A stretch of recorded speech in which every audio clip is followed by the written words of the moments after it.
welcome back to my channel.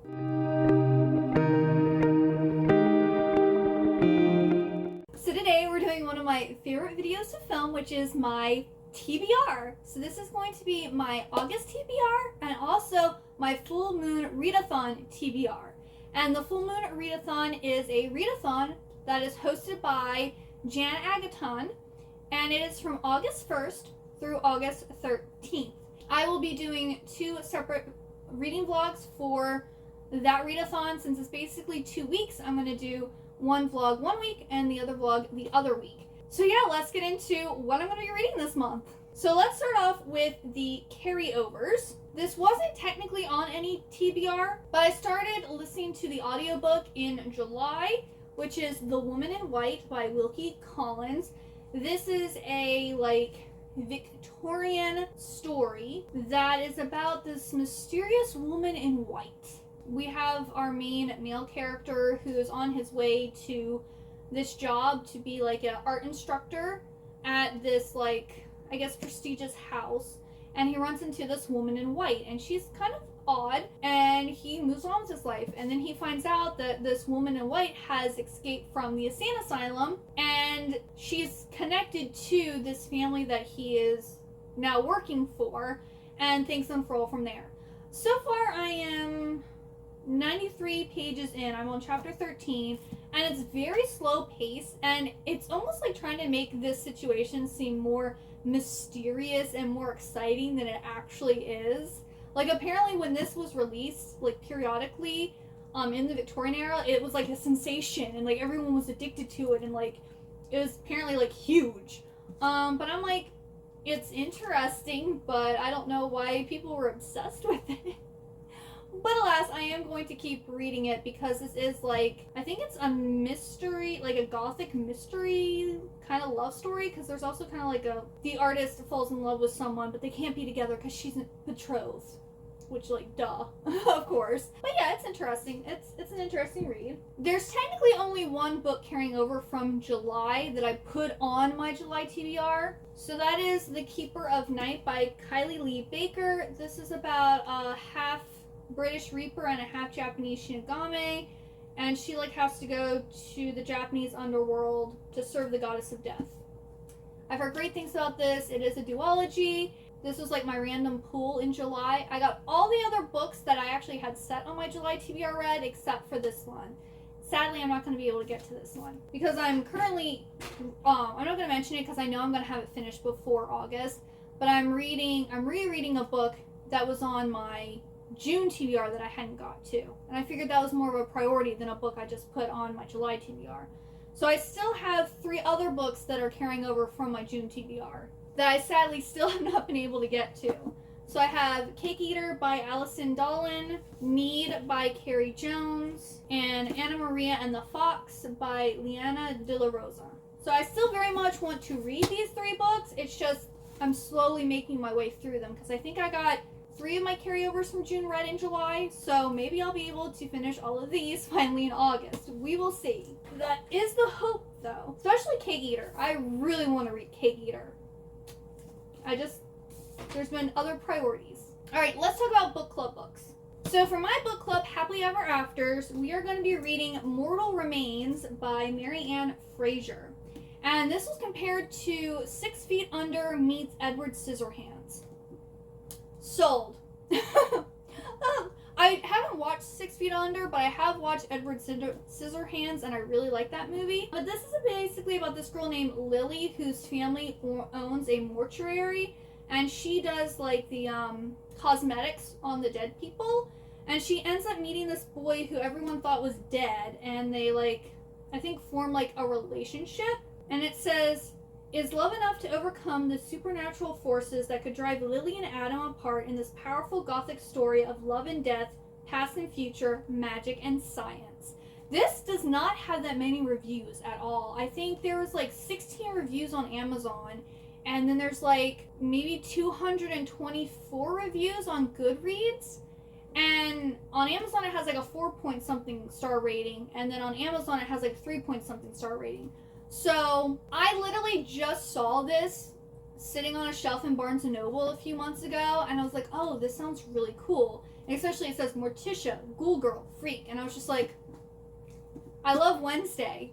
I kind of want those vibes, and I'm hoping this will kind of give me those spooky, creepy, like Addams Family, the monsters kind of vibes, is what I'm hoping for. We'll find out, I guess.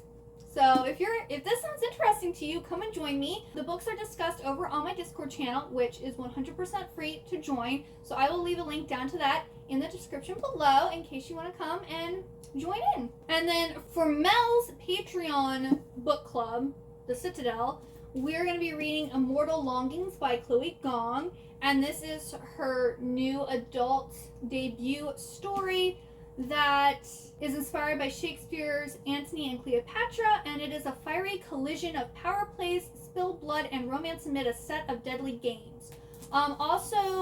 Kirsten is also doing a buddy read for this on her Discord channel, so I will link her down below also. Therefore, I have two people that I participate in book clubs, and I watch the BookTube videos, so I'm going to be reading it for both of those.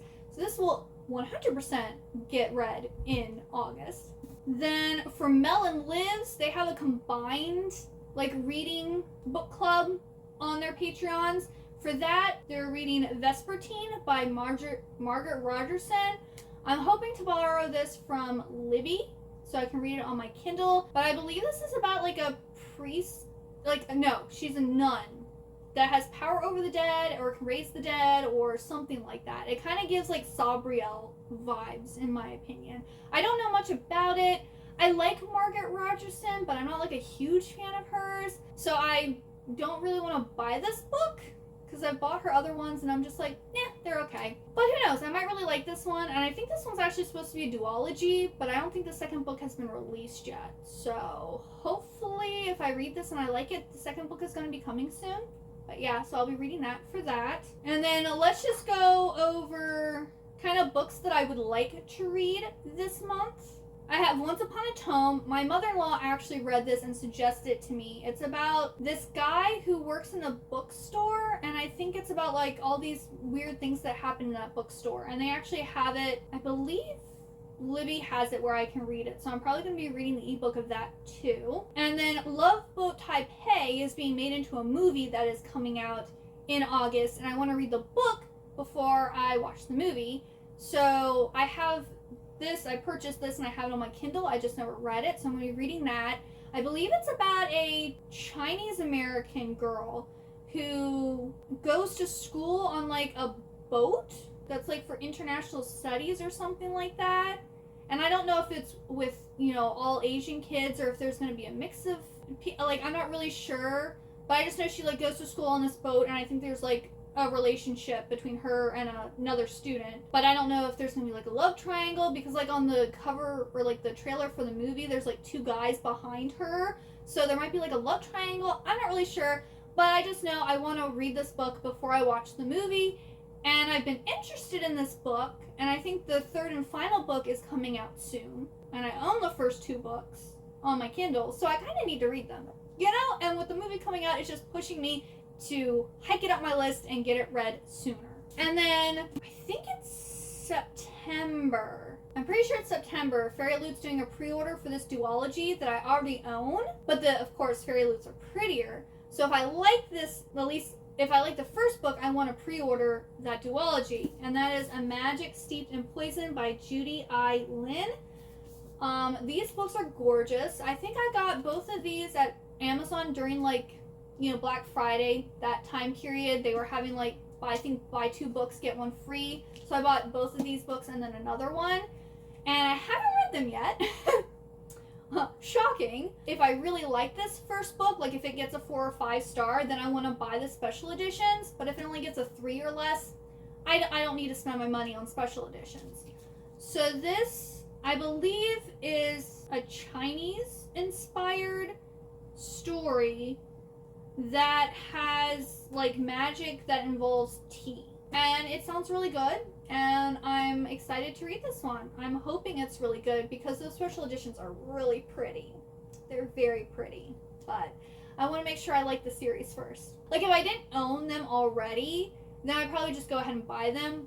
but I don't need 2 copies of a book series if I don't like them, you know? So, yes, that's my reasoning for wanting to read this book. And then this book I heard about on Kirsten's channel. It's about a carnival set in the Victorian era. That's all I really needed to know. And as soon as I heard that, I was like, I must read this book. I need this book.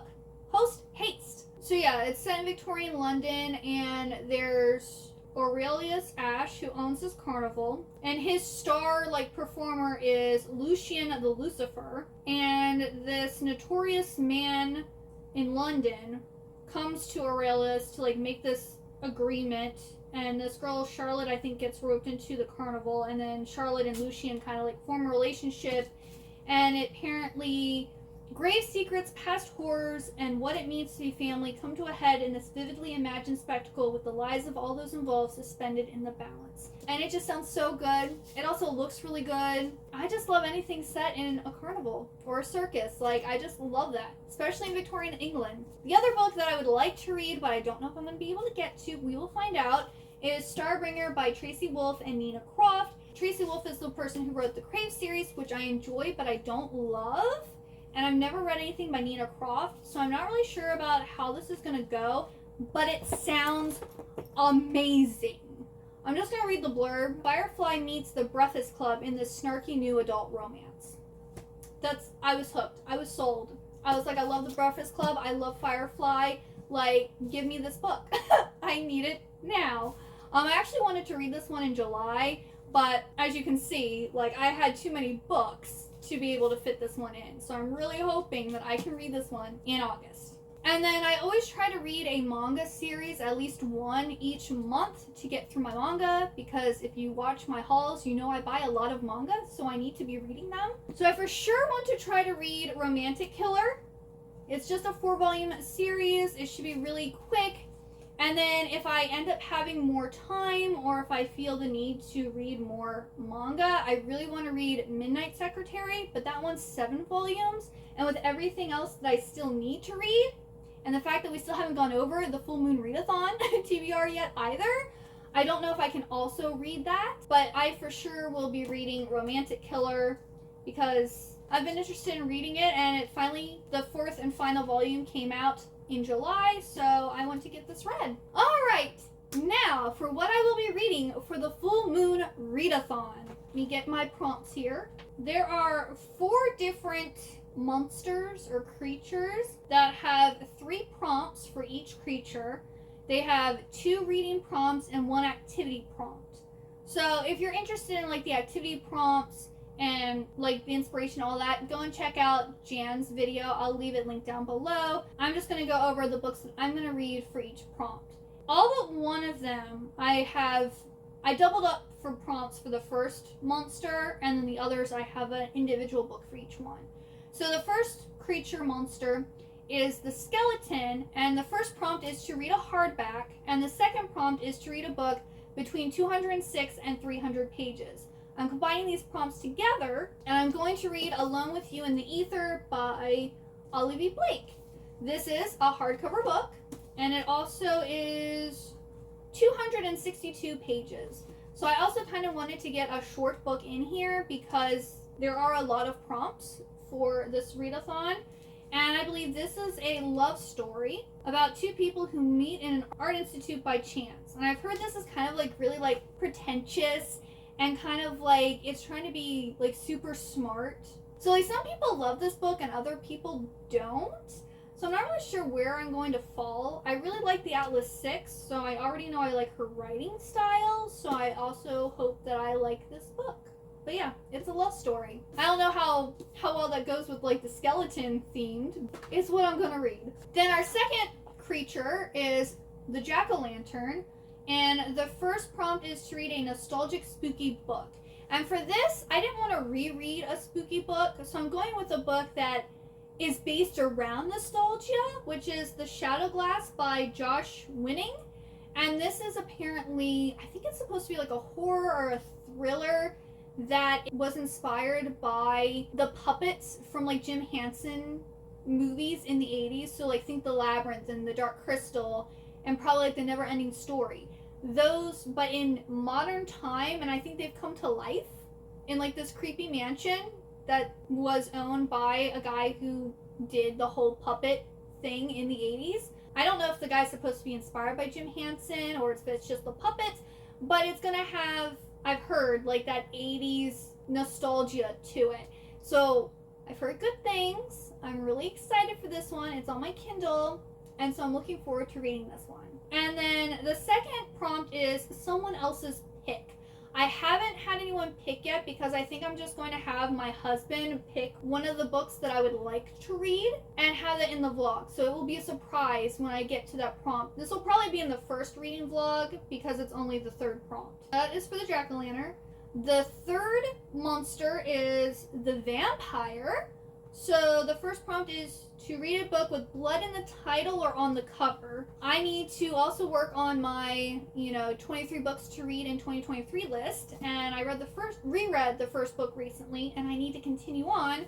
So I'm going to be reading Days of Blood and Starlight by Laini Taylor. This is the second book in the Daughter of Smoke and Bone trilogy.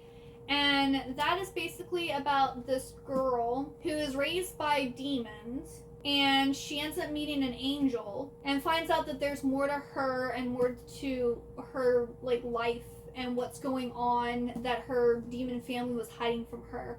And I'm super excited to continue on with the series because I really liked the first book when I first read it and I never finished it. And my goal is to read it all this year and finally complete it after a decade.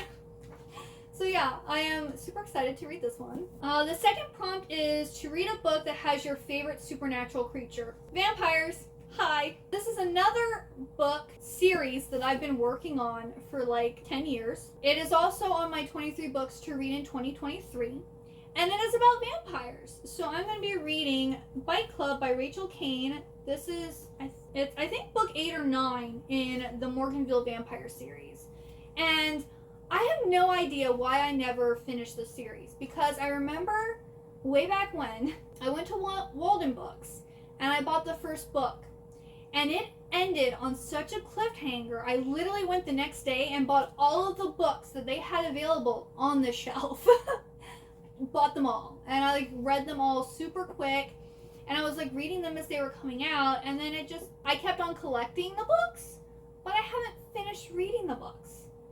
Shame on me. So this is about this girl named Claire who goes to, I think she's a genius. So she's a high schooler, but she's going to college.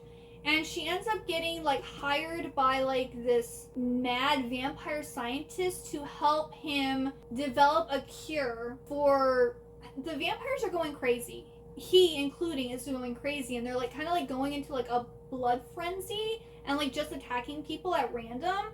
And so he's trying to develop a cure to stop this from happening. And of course she has to fear for her life because she works closely with him alone. So at any time he could freak out and kill her. And then she also is around other vampires and stuff. And it's such a good series. I just don't know why I never finished reading it. So I'm so excited to finally continue with this. And I'm hoping that I become obsessed again and just read the rest of the series. That is my hope. Especially the first 3 books. I was obsessed. It was my whole personality for a month or 2. Yeah. If you haven't read the Morganville Vampire series, it is super fast paced. It's super quick. They're short books. They're so quick to read and they're so good and so addictive. And I just hope I get sucked back into this world. The fourth monster creature is the devil. So the first prompt is to read a book that has fire involved. Again, I need to read books on my 23 books to read in 2023. So I am going to read The Dragon's Promise by Elizabeth Lim. This is the second book in, I guess, the 6 Crimson Crane series, because that was the first book. Now, I don't know, dragons breathe fire. I don't know if the dragons in this one specifically breathe fire because they live underwater, I think. But dragons normally, when you think of dragons, you think of fire breathers. And then not only that, but it talks here about Princess Shiori has to protect herself from those who would see her burned at the stake for the magic that runs in her blood. So they also talked about basically fire in the synopsis. 6 Crimson Cranes was about Princess Shiori, who is, I guess, like, cursed by her stepmother. And, well, actually, okay, scratch that. Her brothers are cursed and turned into cranes. And she is told that if she makes any sound, a whimper, a sigh, a scream, speak, whatever, for each sound she makes, one of her brothers will fall down dead. And so she ends up, like, I think she gets banished from her kingdom, and she, like, has to do all this stuff to try to save her brothers. And in the meantime, she meets the prince that she was supposed to marry and didn't want to, and falls in love. And it's a really cute, sweet book, and I need to get to the second one so I can finish the series. Also, Elizabeth Lim's newest book, Her Radiant Curse? I don't think it's not part of this series, but her new book is coming out later this year, so I kind of also want to get this read so that then I can read her newest book when it comes out. My TBR card is getting too full. Oh no. Then the second and final prompt for this readathon is to read a book with a morally gray character. Again, following the trend of reading books on my 23 books to read in 2023. Is A Darker Shade of Magic by V.E. Schwab. So this is the first book in the Darker Shade of Magic series. This one is well-loved, well-known, and I've been wanting to read it. My first V.E. Schwab was The Invisible Life of Addie LaRue, and I think that's the only book I've read of hers. I own more of her books now, but I haven't read them yet. So I need to get this series read. I'll read the short little, I guess, synopsis on the back here. It says, Kell is one of the last travelers, magicians with a rare ability to travel between parallel universes connected by one magical city. There's Grey London, without magic, and ruled by the Mad King George III. Red London, where magic is revered, and where Kell was raised alongside the heir to the Empire. White London, where people fight to control the remaining magic, and magic fights back. And once there was Black London. ... So yeah, it's basically about, I guess, like multiple universes and our main character who can jump between these different universes. And that just sounds really good, and I'm looking forward to also reading this book. Of course. Well, I fit all the books up there. So yeah, that is everything that I plan to read in August. I'm hoping I can get through all of these books, or at least most of them, especially the books that have carried over for the last 2 months.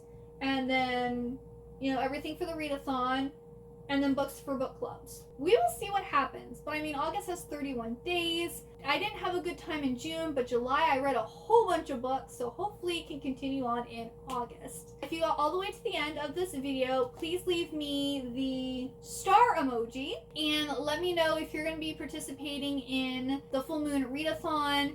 What books are you planning to read in August? And if you want to talk more with me, I do have a Discord channel. I also have an Instagram. Thank you so much for watching. I hope you have a wonderful good day or night, and I hope to see you next time. Bye-bye!